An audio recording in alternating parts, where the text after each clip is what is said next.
Hey guys, it's Jolene here. Welcome back to the Home Stitchery Decor YouTube channel. Today I am on the side where all of my things are as I'm getting ready for farmers markets. And I wanted to talk to you about some sad news that happened to me. It didn't really happen to me. I mean, I'm not really a victim of it, but this thing did happen and I was a part of it. And so I wanted to share. It's important to know that when you're running a small business, not everything goes as planned, right?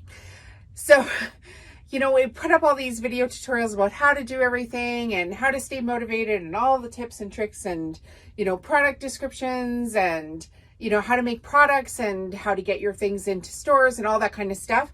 But there's other sides of business that go on that people don't actually put onto YouTube. And it's, I think sometimes it's important that we actually share some of our failures, not just our successes, because we all grow with failures. So if you don't have any downs, you can't really experience all the joy of all the ups, right? So you have to have a little of both.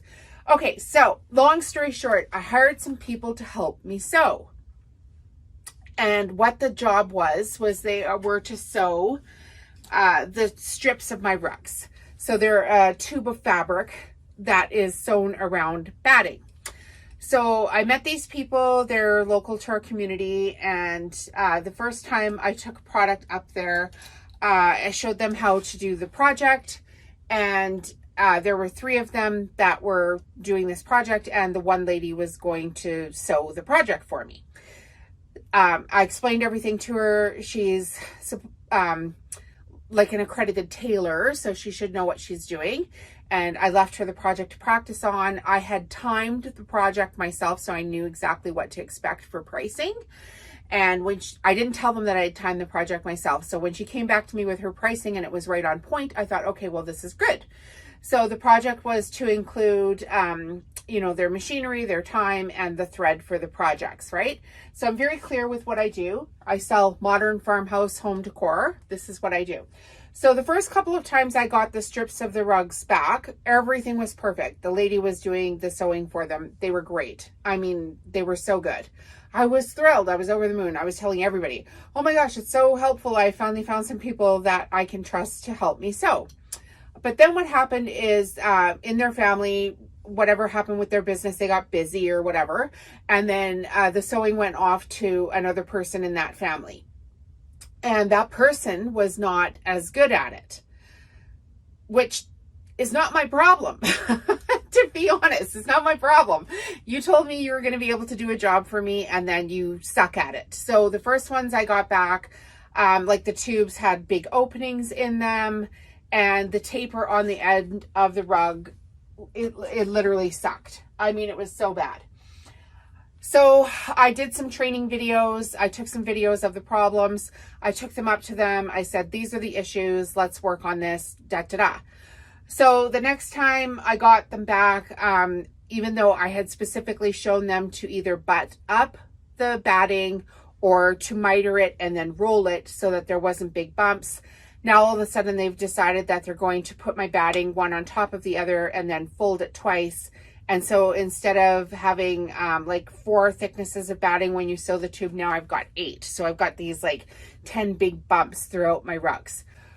So that was an issue. And they also decided at some point that they were going to sew rugs with different thread on the top and different thread on the bottom. So different thread in the bobbin then was on the top. Well, that doesn't work at all, especially because if you flip the rug over, it looks like crap. And also because the first rungs of it where I start in the middle of the rugs here, one of the first pieces always gets twisted opposite. So now I can see this big long stitch of not so great thread that they've used in the bobbin thread on the top of the rug. So that was an issue as well. And the thread was just off color a little bit on those ones as well. And I thought, okay, well, just let it slide. We'll let it slide. You know, give them training videos, tell them they're doing great. Let it slide, let it slide. Until the very last order that I took up to them. So I had taken up a soup bowl cozy and a bunch of rugs. So the soup bowl cozies look like this. I do the curly stitch on it. I had made them a secret YouTube video that you can only watch that video if you've got the link to it. So they had training, and in that video, I'm like, it has to be cotton thread. I'm going to include the cotton thread. Here is the cotton thread. Soup bowl cozies must have cotton thread. When I took the project up to them, because it was a new project, so I took 34 up to them to quote on. And I said to the person in charge, I'm like, here's the cotton thread. I'm including cotton thread on this project. It has to be cotton thread. Don't use anything but cotton thread. And I left the soup bowl cozies for them to work on to give me a quote, and then more of these strips of the rugs. So the process is, when they were done their whatever they were sewing, they would send me a message and say, hey, your stuff is ready. So they sent me a message saying, hey, your stuff is ready. And also, we're increasing your price on these rugs by 66% because we retimed our process. The new person that was sewing decided to retime the process, even though I had done it and the professional sewing lady had done it as well. They decided it would be a good idea to retime the project. So they retimed the project and said, okay, based on the hours and the thread and this is going to now cost this much money. And I was really put off by this. And there'd been a few comments when I'd been picking up stuff before that they weren't happy. This one particular person was not happy with the pricing, and that it shouldn't have been priced like that. And I'm like, well, you quoted it, so I don't understand what the deal is here. Like, you quoted the job. If you want to discuss a different price with me, like, you should discuss a different price with me. But the discussion never happened. It was just an email that came through, which is, I mean, that's unbelievable. So anyway, and then comments were made too a few times when I was up there about, this really isn't high on their priority list. And if they've got time to do it, they'll work on it for a couple of hours, but it's not going to be put back into the cycle. And I'm like, I've got more work. Do you have time for more work? Or are you just messing around? Like, if you're wanting work, I've got more work, but it has to be done. It has to be done professionally. Like, so I don't know what the heck I was thinking. And then I honestly, I don't know what the heck I was thinking. So I was listening to some training podcasts, and on this one podcast that I was listening to was like a systems analysis lady for McDonald's. And she was saying on this podcast, do you think the person at McDonald's has any choice as to how they assemble that burger? No, they have no choice whatsoever. They get in there, they're told what they're going to do, and then they don't deviate from the plan. And that's how it's successful. So I thought to myself, okay, well, I'll go back to the training. I'll make sure that I've told them again, when I'm dropping off these soup bowl cozies, do not butt up this or overlap this batting. It needs to be butted up, or it needs to be put on an angle, and we can't be using different thread top and bottom. And here are the soup bowl cozies, and they have to have cotton thread. And here's the cotton thread. I'm including the cotton thread. I mean, cotton thread out my yin yang, right? Okay, so so the night before I go to pick it up, they send me an email. Oh, it's a 66% price increase. So I drove up there the next day, and I had a bunch of rugs in my car, but I didn't really have time to think about the email the night before when they had sent it. So as the day progressed, because I had some stuff to do in the morning, I didn't get up there till the afternoon. So I had lots of time to think that day about whether or not I was going to give them more rugs.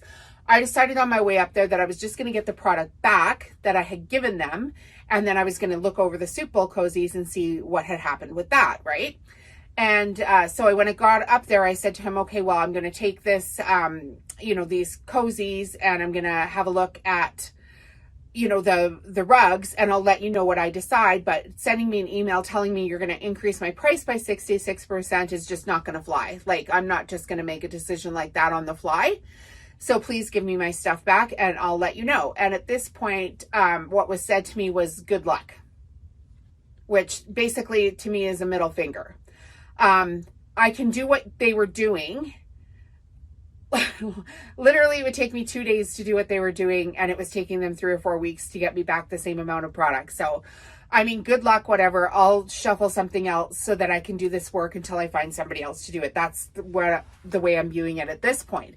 So I get home and I dump out the bag of soup bowl cozies, and I'm looking at the stitching on the soup bowl cozy, and I can clearly see that they have not used the correct thread.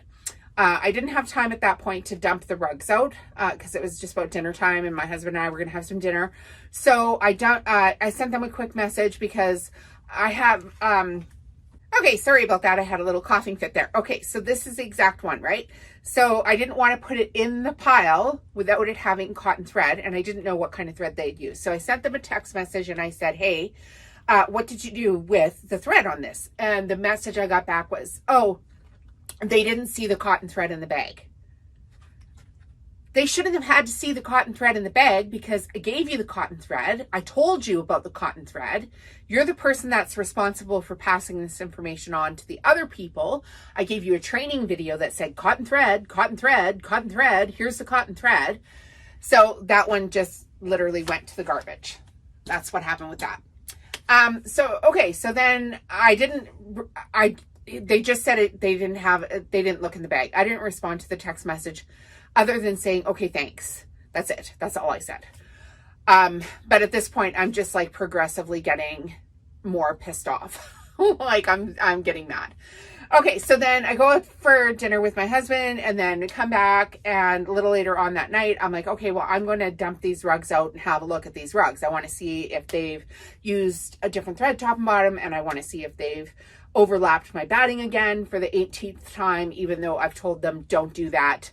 And honestly, when I dumped the bag, I was like, oh my heck, I am going to flip out. So they had sewn 11 taupe and burgundy rugs. There's a burgundy one here somewhere in this stand too. Taupe and burgundy rugs. Here's one of them. And they've sewn it with purple thread. Like, I don't even know why. And I'm not sure why somebody would send a taper back like this.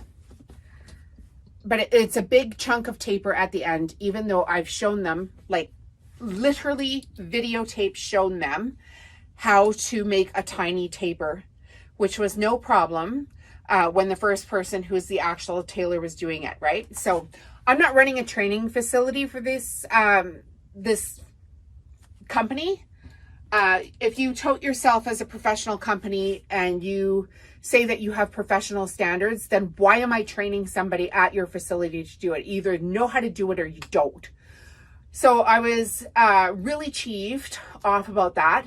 And I work often late into the night. And so at 12:56 a.m., I decided I was going to retime this project.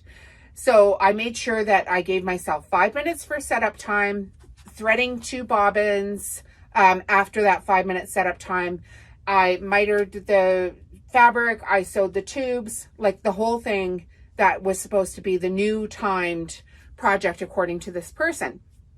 And so they were saying it was taking 2 hours and 20 minutes to do the job, and it definitely was not taking 2 hours and 20 minutes. It took me 75 minutes. I was really tired because it was 12:56 in the morning. I was watching TV, I was drinking water, and I had a pee break. So I don't know on what planet you can just systematically send an email that says, oh, we're increasing your price by 66% because we suck. Is what it is, right? So if you suck at a job, like if you suck at house cleaning, you don't get paid $40 an hour for 12 hours for a 2-hour job just because you suck at it, and the other person can do it for $40 an hour in 2 hours. Like, that's just not how reality actually works. So the next morning I sent a message saying, I'm not going to get into an argument with you about this, but you've rendered 11 of my rugs completely wasted. And I want a refund for the sewing. So I've had to eat my cost of the fabric. I've had to eat my time to buy the fabric because I actually had gone to Canmore to get some of that fabric, which is like a mountain town a couple of hours away from my house, which is fine. We went there for lunch, right? But now I've wasted my time of going shopping at that store when I was specifically shopping for my business. I've wasted my gas to take these projects up to them. I've wasted my gas to come back with these projects, like the whole thing. And this wasn't jelly rolls that I had bought either. This was fabric that was by the yard. So I had cut this fabric as well, right? So complete freaking waste of my time. I was so cheeved off. So they did send a refund for the amount of the sewing for those 11 rugs, but honestly, it had been going downhill forever. And so now I want to hire new sewers. And I just have to work on my system. So I have to work on a system that's like, this is exactly how you do this project. This is the only way you can do this project. These are the only materials that you can use for this project. This is the only thread. So when they quote me on the next project, it can't be, you know, oh, well, we'll include the thread with that. Well, it should be like a neutral thread that matches a modern, you know, like, come on. Who uses purple thread on a taupe rug? Like, this is... So I did sew up the rugs. There was a couple of charity things that needed to get done. And I was like, okay, I don't want to waste these rugs entirely. So I'll farm them out to some things as we go along in the world. But they're never going to be on my website because they're not good enough. They're just not good enough. So I don't want anybody thinking, you know, I'm just sitting here whining, complaining, or the other end of it, you know, just bragging about how good my business is all the time and then never sharing the experiences of the bad stuff. So my suggestion to you is that if you have a project that you finally got to the point that you can hire somebody, don't make the same mistake I made and make it like a negotiable thing of like, oh, you know, pick the thread or whatever. Make it so it has to be done exactly like this. If you cannot do it exactly like this, we are not working together. I mean, it makes it sound kind of like a cow, but I mean, that costs me a pile of money, which I'm just out, right? So how do you write that off, really? When you're cutting up fabric, it's really hard to, you know, value your time for that. So anyway, I just wanted to share that. I don't want everything to be doom and gloom, and I don't want everything to be happy. There's lots of stuff that goes on in between. So there, I said it. That's what happened. Anyway, shop the products if you want, and be careful when you hire people. We'll chat with you later.